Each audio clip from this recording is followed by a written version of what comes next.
Okay, so the one who's not understanding is you, because what you're not getting is that if you don't keep the Ten Commandments, you're not saved.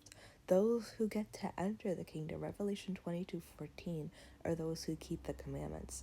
You have to look at who is outside. Revelation 22:15 shows, and basically it's covenant breakers, to put it simply. Revelation 21:8 shows, and Matthew 7:21-23 shows that too. Because if someone is claiming lip service, claiming they believe with their lips, but their hearts are far from him, so they're not being obedient to the commandments, how are they going to enter in? Because the lawless don't inherit the earth.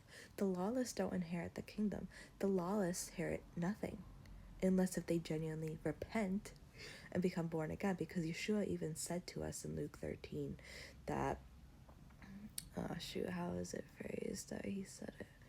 But basically, he said, unless if you repent, you will all likewise perish. How do you repent? What are you turning from and turning to? If you're turning from sin, which is 1 John 3:4, lawlessness, what do you think you're turning to? Then you're turning to the law.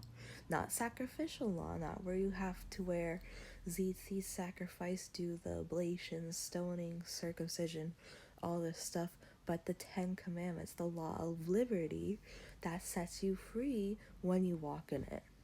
That is how one is saved, because it's by grace, which is conviction. Titus 2:11-14 is one saved if they have faith in that conviction and are obedient to it. That's Ephesians 2:8-9. It's not of your own works, lest anyone should boast. It's not works of the law, but from the Spirit, because even Ephesians 2:10 then talks about the good works that God ordained beforehand that we should walk in them. What are the good works he ordained before that we should walk in them? The 10 Commandments. They've been around for how long?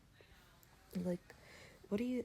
It's like Yeshua. It's even in Luke 1:72-79, it shows that Yeshua came to bring us back to the mercy. What's the mercy? It's the 10 Commandments.